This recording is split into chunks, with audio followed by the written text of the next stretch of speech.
Amigos, buenos días. Seguimos con más de Matinal. En esta oportunidad, don Percio Maldonado. Buenos días, don Percio. Placer, ¿cómo está? Igual para mí. Y esta servidora con nuestra próxima entrevistada de la mañana, la diputada Josefa Castillo, diputada del PRM y también miembro del Consejo Nacional de la Magistratura. Bienvenida. Gracias por acompañarnos, profesora. Gracias, buenos días. Para mí es un gusto de estar aquí siempre. Lo disfruto bastante. Qué bueno. Me alegra porque salió con vida. Claro que sí. Nuestro reto fue salir así y salir ilesa. ¿Cuál es su valoración de su experiencia y su participación aquí? Porque antes usted manifestaba muchas preocupaciones. Sí. Se terminó el proceso, los 4 jueces, más el sustituto del presidente. Así es. Mira, yo creo que fue un proceso bastante trabajoso, pero que finalmente nosotros pudimos lograr resolver de alguna manera lo que es el compromiso que la sociedad civil nos había entregado desde el principio, y el Partido Revolucionario Moderno se siente satisfecho con lo que nosotros hicimos, empoderados también y haciendo empoderar la sociedad dominicana sobre la preocupación de promover una justicia transparente e independiente. De hecho, de 4 jueces, por lo menos 3 lucen una independencia, además de una fortaleza en términos de lo que ha sido su historial. Nosotros elegimos 2 jueces de carrera y 2 abogados. Y también sabemos que uno no puede tenerlo todo, aunque la idea era tenerlo todo. ¿Por qué usted dice en esa difícil? forma. ¿Difícil por el proceso que se lleva o difícil porque había resistencia de los otros miembros a no hacer esto que usted señala? Difícil porque durante todo el trayecto nosotros nos encontramos con todas aquellas listas que nosotros dijimos, si esto ocurre de esa manera, no habrá nada que buscar en los posteriores procesos de la elección de jueces. Sí, pero el PRM había hecho algunas advertencias. Nosotros, precisamente, fue esa alianza estratégica con la sociedad y sectores importantes de la sociedad civil que logró promover el interés de que podamos elegir jueces independientes. Y nosotros decíamos, no se trataba de decir que el ejercicio de la política es inadecuado quizás o es vergonzoso, es más bien ver y asimilar que tener militancia política produce dependencias en términos de lo que pueden ser la toma de decisiones durante un proceso, diríamos, de asunción de un tema determinado dentro de cualquiera de los tribunales, en este caso el Tribunal Constitucional. Entonces, pues creemos que en la elección del juez Domingo Gil de Santiago, juez de carrera, que tiene una valoración... Bueno, ahí votaron los 8. Exactamente, igual también pero con Miguel Valera. Lo que quisiera comprender es lo siguiente, porque una vez ustedes abrieron la inscripción era abierta para que cualquiera fuera y se inscribiera, o alguien fuera e inscribiera a alguien. Claro, por supuesto. Por tanto, esa lista era ilimitada, en el sentido de que se inscribía todo el que podía. Sí. Pero una vez se tiene esa lista, se cierra eso, ¿cuál es su experiencia con los otros miembros? Ahí estaba el presidente del Senado, el procurador, los jueces, el presidente y el otro juez de la justicia, y ustedes 2 como representantes del PRM, usted y el senador José Paliza. ¿Cuál es su experiencia en la dinámica? Porque eso también nos pone en perspectiva de lo que puede venir a partir del 10 con los jueces de la Suprema. La dinámica de 6-2 obviamente es una dinámica muy difícil. Difícil porque finalmente siempre se impone la mayoría. Y si te das cuenta, nosotros propusimos, por ejemplo, que las votaciones fueran públicas. Cosa interesante porque eso pues eliminaría algunas dudas de personas que dijeron que creyeron que alguien votó por ellos, o que lo sostuvo, o que lo mantuvo, o que lo valoró y no pasó. Y al mismo tiempo también de que la gente entendiera cuál fue el criterio de votación de cada quien. Esto, además de que propusimos en el camino un tipo de evaluación, que las preguntas no solamente fueran las que una persona, uno de los jueces, uno de los consejeros, la hiciera de manera individual, persiguiendo cualquier situación particular, sino más bien que hubiese una pregunta que fuese transparente en el sentido del manejo, o sea, colocada en un lugar y que cada quien al azar la pudiera sacar. Eso tampoco se produjo como nosotros quisimos. Quisimos también hacer otro tipo de evaluaciones psicométricas, tampoco eso se aprobó.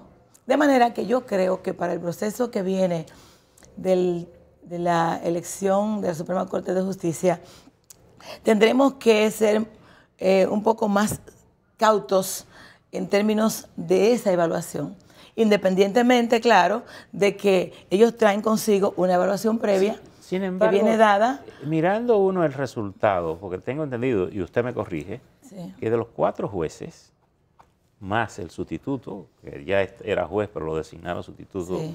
del presidente, uno sacó 7 votos, Sí. otro sacó 6. Sí.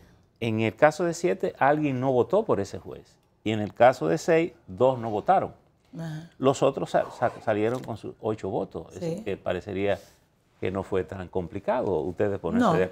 de acuerdo No, entre quién no, porque seleccionar. déjame decirte que en la dinámica de la votación no nos pusimos de acuerdo para votar, sino más bien evaluamos lo que fueron las entrevistas y cómo se manejaron cada uno de los postulantes. Quiero decirte que, por ejemplo, nosotros los PRMistas no presentamos candidatos ni candidatas. Y esto nos permitió a nosotros ver cómo se manejó cada quien en las entrevistas. Yo te debo decir que yo no conocía al señor Miguel Valera.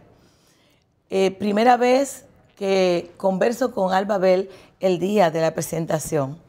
Y el maestro del derecho, como bien le dijeron en su entrevista a Domingo Gil, que tuvo una excelente participación, pues nosotros coincidimos en que realmente las votaciones que fueron haciéndose de manera acumulativa, entonces cayeron ahí quiénes eran. Por ejemplo, sí teníamos referencia de cada quien qué tipo de militancia política tenía, o diríamos preferencia, o si tenía militancia activa.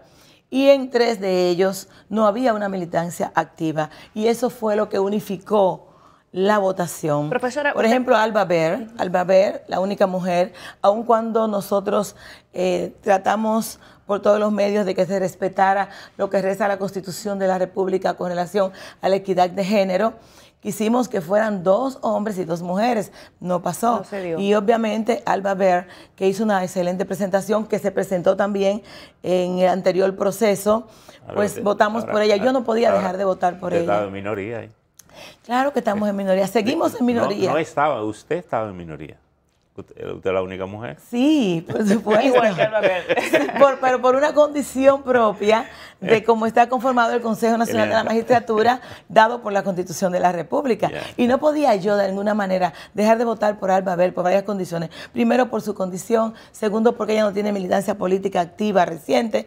Y también porque ha sido una jueza que no ha tenido accidentes que hayan podido producir algunas exacerbaciones sociales. Profesora, usted dice que el PRM no presentó candidatos. No presentamos Sin embargo, candidatos. escuchamos a través de la radio informaciones que hablaban de que el PRM, que el diputado José Ignacio Paliza y usted habían presentado 17 candidatos y entre ellos al señor Cristóbal Rodríguez. No, nosotros no presentamos candidatos, ni uno solo presentamos, lo presentó la sociedad civil. Incluso Cristóbal Rodríguez nunca estuvo dentro diríamos, quizá usted se está refiriendo de cómo votamos dentro del proceso, quizás, porque en la presentación Cristóbal tenía instituciones que lo estaban aupando, pero de ninguna manera, o sea, tampoco, No está el PRM dentro nunca de la tampoco propuesta. hubo ningún tipo de comunicación entre nosotros, ni nada de esto. Ahora sí, dentro del proceso de votación ese día, nosotros nos cuestionábamos sobre que se pensaba que él era una de las personas que mayor posibilidades tenía, sobre todo también por todas esas competencias, esa gran formación académica que tiene, la presentación también que hizo y que las redes lo habían promovido bastante y creíamos que había esa posibilidad. Pero también ante la elección del señor Ayuso y él, obviamente yo me pregunté, y lo pregunté, le confieso que pregunté, qué extraño, ¿y por qué Ayuso, que circuló en las redes varios videos y varias manifestaciones en defensa de la reelección y todo eso, por qué Ayuso y no la otra persona que lo acompañaba en todas las valoraciones, que era Cristóbal? Pero en ninguna de hecho, ocasión, eso fue parte de lo que trascendió. Trascendió que correcto, esa pero propuesta. en ninguna situación fue parte de una elección nuestra, no es así, sino más bien una valoración, un cuestionamiento que hice durante ese proceso de votación interna, ya que designó quiénes eran. Y obviamente debo decir que Alejandro Ayuso tiene también muy buenas competencias, es una persona con gran formación, pero había sido señalado de una manera también con evidencias y demás. Ahora, ya después de una selección, lo que nosotros combinamos, pedimos, solicitamos y advertimos es que cada uno de ellos tiene una responsabilidad histórica para el país, tiene una responsabilidad en el Tribunal Constitucional y al mismo tiempo con lo que establece la Constitución de la República. Tienen una responsabilidad también con la democracia del país, lo que implica que ya todas aquellas cosas que se les indilgaron, ellos mismos son los que van a confirmar o no si había razón o si el peligro que estábamos viendo se podría producir, lo que implica que el manejo de ellos en el ejercicio de sus funciones es lo que va a decir de ellos la gran responsabilidad que tienen y cómo la van a manejar. La sociedad dominicana será veedor, estará pendiente de cómo van a asumir cada uno de los casos que se le puedan presentar y si entonces de alguna manera se le puede torcer alguna situación que pueda ser cuestionada posteriormente. Sin lugar a duda, la población y por supuesto los medios también vamos a estar bien pendientes. Dice Verso hace un rato que usted era minoría. ¿Hubo algún tipo de presión dentro del proceso? No, realmente yo nunca me sentí minoría dentro, aun cuando lo era siendo la única mujer. Sabía cuál era mi rol, sabía que fue un asunto constitucional, que no podían haber más mujeres porque obviamente el reglamento lo dice tal cual y la Constitución de la República dice quiénes deben ser los miembros del Consejo Nacional de la Magistratura. Yo sabía dónde iba, pero también sabía qué era lo que tenía que defender. Y es obvio que aún en representación de minoría tenía una responsabilidad y tengo una responsabilidad con el tema de la equidad de género, porque fíjate que el Tribunal Constitucional tiene 13 miembros y solamente hay 3 mujeres. Eso no es justo. Igual que los demás tribunales, no hay equidad. Y yo quería que por lo menos nos encaminásemos a ese equilibrio. Cerrar la brecha. Pero claro, pero eso no fue posible. Profesora, eso no ha sido posible porque no ha habido voluntad para eso tampoco. No hay voluntad. No hay voluntad para eso. Los compromisos con los varones parece que son muy arraigados. Caramba. Profesora, cerrado este proceso del Constitucional, se abre o queda abierta la cita que ya ustedes tienen como Consejo Nacional de la Magistratura para evaluar y designar a los jueces de la Suprema Corte de Justicia. Correcto. Este parece ser un proceso más delicado por lo que conlleva. Sí. ¿Cómo se va a dar? ¿Han conversado ustedes cómo se va a dar este proceso?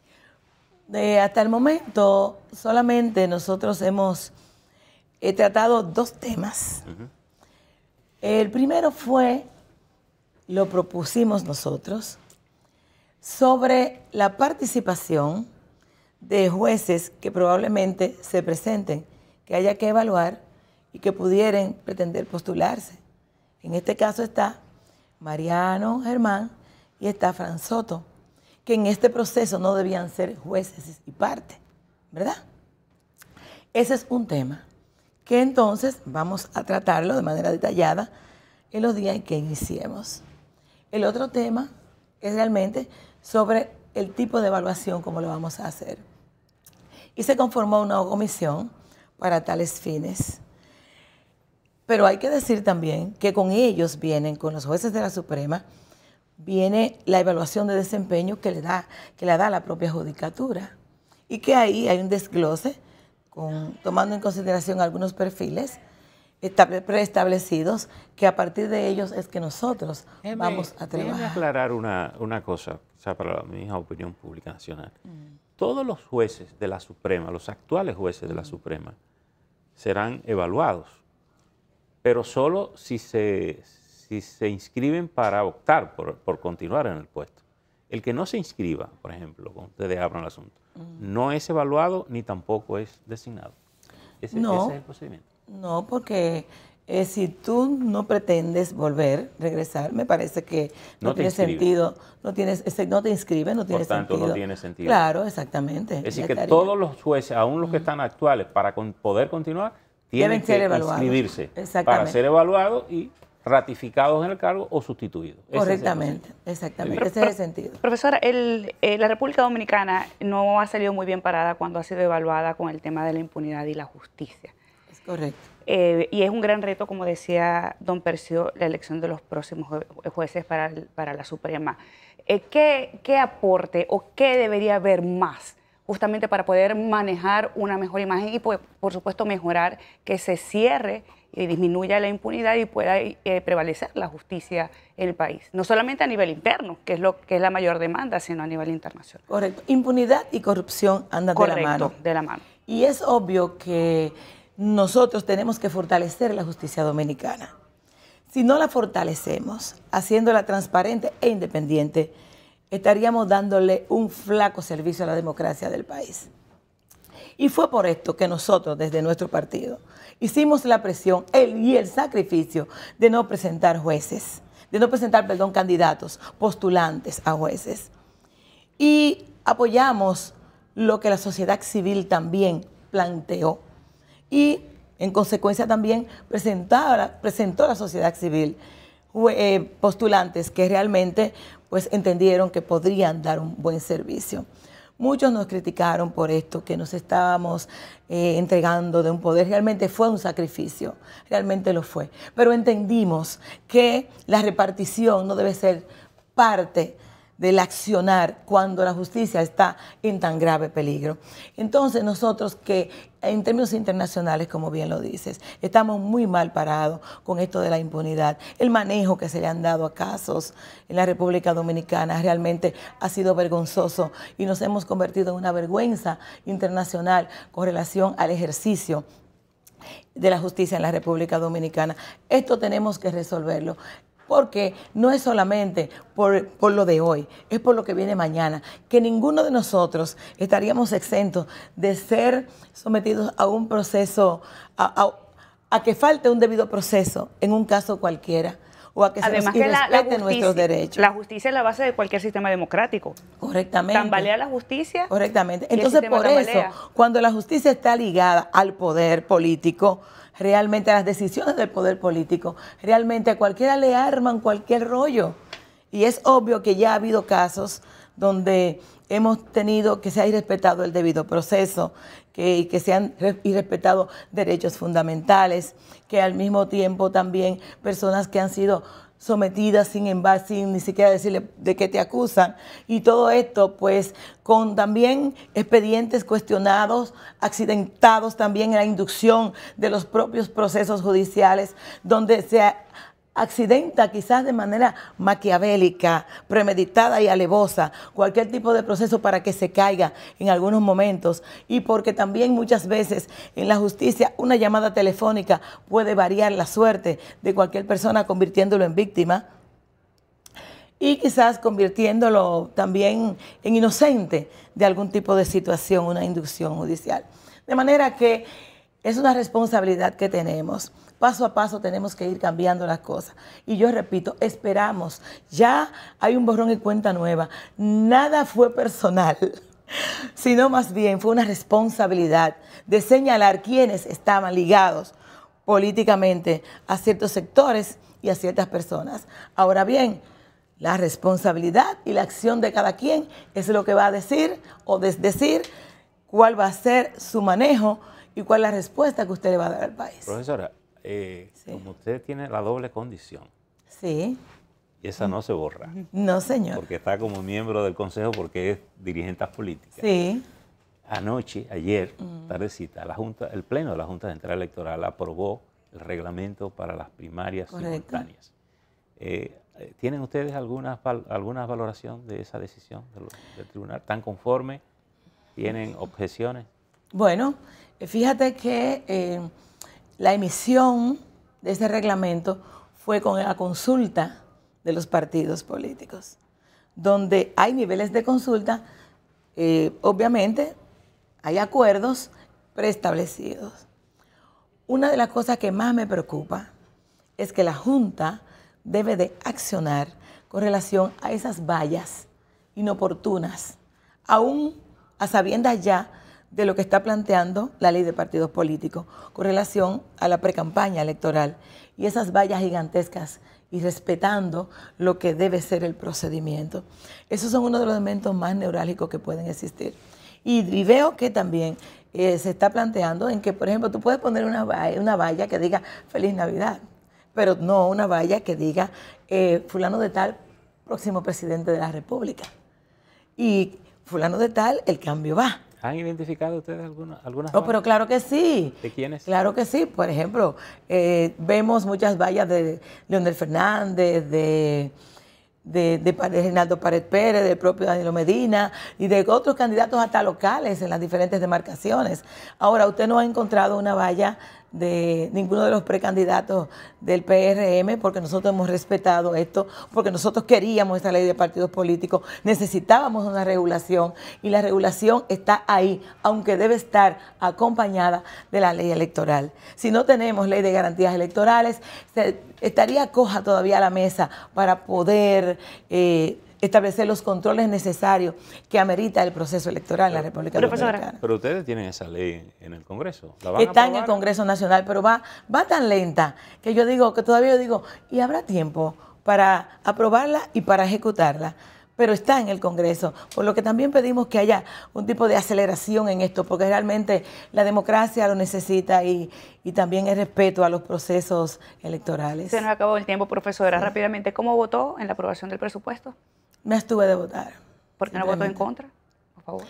Bueno, yo tengo una valoración del voto en contra, del voto no, que muchas veces puede, lo que puede hacer es una aprobación, depende de cómo tú lo veas, ¿verdad? Un quórum, y yo me abstengo de votar en este sentido. Quiero decir que en el presupuesto hubo algo que yo solicité por mucho tiempo, he solicitado durante todo el tiempo de ser diputada, que es el hospital para Boca Chica, y está dentro del presupuesto para una valoración. Ahora, para una ejecución. Ahora, debo decir que el presupuesto es deficitario, que el presupuesto no llega a las expectativas, que el presupuesto ni siquiera respeta los consejos provinciales, que son los que deben de establecer cuáles son las necesidades perentorias de las comunidades. Pero también que en el presupuesto aparecen obras que ya han sido trabajadas y han estado en el presupuesto en otras oportunidades, y otras que vienen, se repiten y no se ejecutan. También debo decir que es deficitario el presupuesto porque realmente tenemos mucha deuda. O sea, el tema del endeudamiento económico se mantiene todavía ahí con 298.000 millones aproximadamente. Tenemos el tema también de educación, que se aumentó en 72.000 millones aproximadamente, pero que esto debe de aplicarse de manera estratégica para que pueda ser productivo, porque no ha habido estrategia buena, sino más bien hemos estado entre calidad educativa versus construcción de escuelas, y esto tenemos que evaluarlo. Pero además, en el presupuesto tenemos esa exención a las bancas para supuestamente producir más recursos para educación. Eso es una aberración, porque estaríamos fomentando todavía lo que es la desesperanza en la gente, los estados de alienación, enseñándole a los niños que hay que jugar para salvar tu suerte. Y entonces, con el pretexto de que para educar mejor hay que tener más banca. Yo creo que no. Yo creo que eso es alienante y es enajenante. De manera que hay muchas cosas más que ver dentro del presupuesto que, como ya me dijiste, que terminó el tiempo, entonces no podemos analizarlo. Así hay una próxima oportunidad. Correcto. Queda abierta la invitación. Gracias. Gracias, diputada, por acompañarnos. Gracias a ustedes por invitarme. Y a ustedes, feliz día.